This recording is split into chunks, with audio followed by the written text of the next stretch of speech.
আছে, শ্রমজীবী মানুষ আছে, নারীরা আছেন। কাজেই বিভিন্ন শ্রেণী পেশার মানুষের কে নিয়ে আমরা আলাপ করেছি যে তাদেরকে কিভাবে আমরা একটু বেটার অবস্থায় নিয়ে যেতে পারবো, একটু ভালো অবস্থায় নিয়ে যেতে পারবো। আমার কাছে মনে হয় একজন রাজনৈতিক কর্মী হিসেবে এর থেকে বড় গুরুত্বপূর্ণ ইম্পর্টেন্ট বিষয় আর কিছু নেই।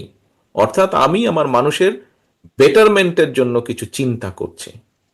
সহকর্মীবৃন্দ, এখন এই যে আহ, আপনারা যেই কথাগুলো আমাকে বলেছেন বা আমি আসার আগে আলোচকবৃন্দ যারা আছে তাদের সাথে বলেছেন, কেন বলেছেন? আপনাদের কিছু জিজ্ঞাসা থাকলে তাদের জিজ্ঞেস করেছেন, আমি আসার পরে আমাকে কেউ কেউ জিজ্ঞাসা করেছেন, নিজেরা আলোচনা করেছেন। কেন করেছেন এই সারাদিন এই কাজগুলো? কারণ ওই যে বললাম, গুরুত্বপূর্ণ। আপনারা জানতে চায় না আপনাদের কাছে?